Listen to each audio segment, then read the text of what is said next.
오늘은 5단원 세계대전과 사회변동에서 1단원 제1차 세계대전과 국제질서의 변화, 그 중에서도 아시아 아프리카의 민족운동에 대해서 배워보도록 하겠습니다. 교과서는 188쪽부터 191쪽을 펴면 됩니다. 먼저 중국의 민족운동입니다. 중국은 신해혁명을 거치면서 신문화운동이 나타나게 되는데요. 신문화운동은 지식인들을 중심으로 기존의 중국의 주된 사상 중 하나였던 유교 사상을 비판하고 민주주의와 과학을 강조하던 문화운동이라고 볼 수 있습니다. 이 신문화운동 시기 간행된 신청년이라는 잡지가 굉장히 유명한 잡지인데요. 한편 오사운동도 벌어지게 됩니다. 오사운동은 우리나라 3.1운동과도 약간 비슷한 맥락이라고 볼 수가 있는데요. 제1차 세계대전 중 일본은 21개조 요구를 중국에 강요하게 됩니다. 그래서 파리 강화회의에 일본의 요구를 무효화하기 위해서 중국이 많은 노력을 하게 되는데요.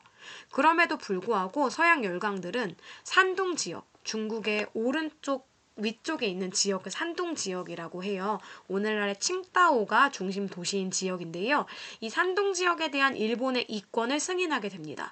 원래 산둥 지역은 선생님이 지난 시간에 독일이 그 과분, 중국을 과분하는 여러 가지 국가들이 있다고 했었는데 그때 과분을 할 시절에 산둥 지역을 차지한 게 독일이라고 얘기했었죠. 근데 독일이 제1차 세계대전의 패전국이 되면서 여러 식민지를 잃었다고 우리가 지난 시간에 배웠잖아요. 그래서 그 독일이 빠진 산둥 지역을 일본이 차지하게 하는데 열강이 승인을 했기 때문에 중국인들이 굉장히 많은 화가 나게 됩니다.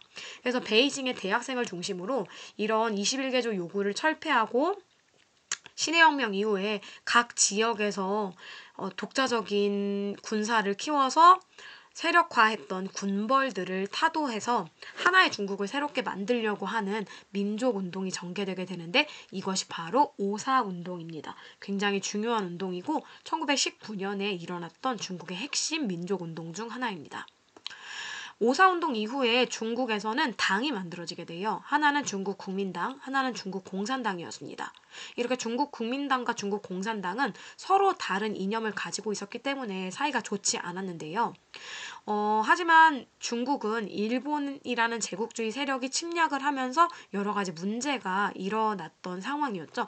그래서 제국주의 세력의 침략에 대항하고 각 지역에서 개별적으로 군사를 키워서 좀 하나된 중국을 망치고 있는 군벌 세력의 타도를 위해서 제1차 국공합작이라는 것을 체결하게 되는데 이것이 바로 1924년의 일입니다. 여기서의 국공합작은 국민당과 공산당이 제국주의 세력의 침략에 대항하기 위해서 합심했다라는 걸 의미해요. 신해혁명을 일으켰던 순원이 죽고 난 다음에 장제스는 그 각 지역의 군벌들을 타도하기 위해서 군벌들을 제거하기 위한 북쪽으로의 진격, 즉 북벌을 시작하게 되는데요. 하지만 장제스는 권력욕이 굉장히 강했던 사람이기 때문에 이 과정에서 공산당을 굉장히 많이 탄압을 하게 됩니다. 그리고 난징이라고 중국 남쪽에 굉장히 큰 도시 남경이라고 부르는 지역이 있어요. 그 난징에 국민당 정부를 수립을 하게 되고 이로 인해서 제1차 국공합작은 결국 결렬이 되게 됩니다. 공산당은 장제스가 자신들을 공격해 오기 때문에 이 장제스의 공격을 피해서 대장정이라는 정말 기나긴 길을 나서게 되는데요. 이 대장정을 거치면서 정말 많은 그 사회주의자들 여러 가지 그 사회주의 사상가들이 많은 피해를 입기도 하지만 이 대장정 덕분에 그들만의 그런 끈끈함이 생겨나게 되고 그 주변의 여러 가지 농민들을 좀 도와주고 이런 활동들 덕분에 결국에는 대장정은 공산당에게 되게 정말 힘든 과정이었지만 공산당의 세력을 키우는데 굉장히 기여했던 사건이라고 볼 수 있습니다. 대장정을 단행하게 되고 그 대장정을 거쳐서 예난이라는 지역에 자리를 잡고 국민당 정부에 대항을 하면서 세력을 키워나가게 되죠. 그래서 나중에는 결국에는 이 국민당과 공산당이 내전을 겪게 돼요. 우리나라 6.25 전쟁 직전이었죠. 그래서 이 국공내전 이후에는 결국에는 세력을 키웠던 공산당이 중국을 다 차지를 하게 되고 국민당, 원래 주류를 이뤘던 국민당은 내전에서 패배를 하면서 대만이라는 섬나라로 내려가게 됩니다. 그래서 여러분들은 대만과 중국이 그냥 별개의 나라라고 생각할 수 있지만 원래는 하나의 나라였지만 이제 국민당이 대만으로 이렇게 도피해 가면서 만들어졌던 국가라는 걸 알 수가 있습니다. 네, 중국의 민족운동입니다. 이 대장정은 1934년부터 1936년까지 이루어졌던 공산당이 이렇게 국민당 정부의 압박을 피해서 예난으로 가던 과정을 의미합니다. 16,000km 넘게 이동을 하는 과정에서 많은 사람들이 목숨을 잃기도 했지만 이 과정에서 중국 농민들의 많은 영향을 끼친 공산당은 결국 나중에 중국 전체를 다 갖게 되는 거죠. 반면 이렇게 난징에서 시작했던 국민당 정부는 이렇게 베이징까지 점령을 해서 1928년에는 베이징을 차지를 하게 되고요. 이렇게 군벌을 하나하나 다 제거해 나가면서 이렇게 북쪽으로 올라갔던 활동을 그 중국 국민당의 북벌이라고 합니다. 그래서 이렇게 역사저널 그날에 MBTI로 알아보는 장제스와 마오쩌둥이라는 그런 영상이 있을 정도로 장제스, 중국 국민당을 이끌었던 장제스와 중국 공산당을 이끌었던 마오쩌둥은 굉장히 상반된 입장이라고 볼 수 있습니다. 이 둘이 1945년 이후에 국공내전 을 일으키게 되고 결국에는 마오쩌둥이 승리해서 이 중국 본토는 마오쩌둥이 중국 공산당 중심으로 나라를 세우게 되고 장제스는 여기에 있는 대만으로 넘어가게 되는 것입니다.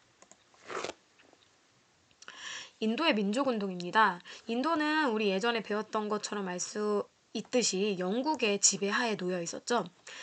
하지만 제1차 세계대전 당시 자치를 허용하겠다는 영국 정부의 약속을 믿고 인도는 전쟁에 참여하게 됩니다. 그래서 종전 이후에 자치를 되게 기대를 많이 했지만 영국은 자치를 허용하지 않고 오히려 인도인의 독립운동을 탄압하게 됩니다. 그래서 이때 등장했던 인도의 민족운동가 둘이 있는데요. 한 명은 간디, 한 명은 네루입니다. 여러분들은 간디에 대해서 조금 더 많이 알고 있을 거예요. 간디는 인도 국민회의를 이끌면서 비폭력 불복종 운동을 전개했는데요. 영국이 주는 공직을 거부하고 영국 상품을 불매하고 국산품을 애용하고 세금을 내는 것을 거부하는 이런 비폭력 불복종 운동을 전개하게 됩니다. 그리고 영국이 인도에서 소금을 만들지 못하게 하자 이에 항의하면서 소금법에 대항하는 소금 행진을 진행하기도 합니다. 여기 간디의 모습을 볼 수가 있죠. 한편 네루는 간디의 뒤를 이어 인도 국민회의를 이끌었던 사람인데요. 네루는 간디와는 다르게 완전한 독립을 주장하면서 무력 저항을 한 것이 특징입니다. 결국 영국은 인도 각 주의 군사권과 외교권을 제외한 자치권을 1935년에 넘겨주게 됩니다. 동남아시아에서도 여러 민족운동이 나타나게 됐는데요. 베트남에서는 민족주의자들이 베트남 국민당을 조직해서 프랑스에 저항하였고 가장 대표적인 사람은 호찌민으로 베트남 공산당을 조직해 민족운동을 주도합니다. 그래서 오늘날의 호찌민이라는 도시도 있죠. 인도네시아는 네덜란드의 지배를 받고 있었는데요. 수카르노 등이 인도네시아 국민당을 결성해서 네덜란드에 저항을 하기도 했고 필리핀은 당시 미국의 지배를 당하고 있었는데 미국의 지배를 벗어나고자 독립운동을 펼쳤고 결국 미국은 필리핀의 자치를 인정하게 됩니다. 오늘날의 필리핀이 영어를 쓰고 있는 것도 미국의 지배에 영향을 받았음을 알 수가 있습니다. 태국은 동남아시아에서 독립국에 해당됐는데요. 제1차 세계대전의 연합국으로서 참전을 하게 됩니다. 이후 청년 장교들이 쿠데타를 일으켜서 입헌 군주제가 실시되고 태국은 오늘날에도 입헌 군주제를 실시를 하고 있습니다. 서아시아와 아프리카에서도 민족운동이 나타나게 됐는데 오스만 제국은 제1차 세계대전에 연합국이 아닌 동맹국으로 참전했던 것이 기억이 나죠. 동맹국으로 참전했던 이유는 이제 오스만 제국이 러시아의 많은 그런 견제, 러시아의 침략 이런 것들을 받고 있으니까 러시아가 연합국의 일원이기 때문에 오스만 제국은 동맹국으로서 참전을 했던 것이었습니다. 하지만 여러분도 알다시피 제1차 세계대전에서는 동맹국이 결국 패배를 하게 되죠. 패전 이후에 무스타파 케말이라는 사람이 연합국과의 독립전쟁을 이끌면서 술탄제를 폐지하고 오늘날의 튀르키예라 볼 수 있는 터키 공화국을 수립하게 됩니다. 이것이 1923년의 일입니다. 터키 공화국은 대통령제를 실시했고 무스타파 케말이 제1대 대통령에 선출되면서 칼리프 제도를 폐지해서 정치와 종교를 분리하게 됩니다. 그리고 새로운 헌법을 제정하고 여러 가지 근대적 개혁을 추진하게 됩니다. 오스만 제국이 굉장히 영토가 넓었던 거 기억하고 있죠. 오스만 제국이 이렇게 결국에는 약화가 되면서 오스만 제국 지배 아래에 있었던 아랍인들 중 일부가 서양 열강으로부터 독립을 약속받고 제1차 세계대전에 참전을 했지만 종전을 하고도 영국과 프랑스의 서구 열강들이 약속을 이행하지 않았습니다. 그래서 민족운동을 전개하면서 이라크, 시리아 등이 독립을 결국 하게 되고요. 이집트는 영국의 지배하에 있었던 거 여러분들도 기억이 나죠? 제1차 세계대전 이후 영국에 저항하면서 독립을 하긴 했지만 여전히 가장 핵심이라 볼 수 있는 수에즈 운하 관리권은 여전히 영국이 하고 있었고 영국군도 계속해서 주둔한다라는 문제점이 있었습니다. 모로코는 에스파냐로부터 자치권을 획득했고요. 다른 나라들은 그럼에도 불구하고 큰 성과를 거두지 못했습니다. 이것이 무스타파 케말이 터키인의 아버지라고 불리거든요. 아타튀르크라는 칭호를 받게 되는데 그 무스타파 케말이 강조했던 내용이 담긴 사료입니다. 이게 터키 공화국 수립 기념 포스터이고요. 이 사람이 바로 무스타파 케말이고 새로 만든 터키 문자를 설명하고 있는 모습입니다. 오늘은 여기까지 하겠습니다.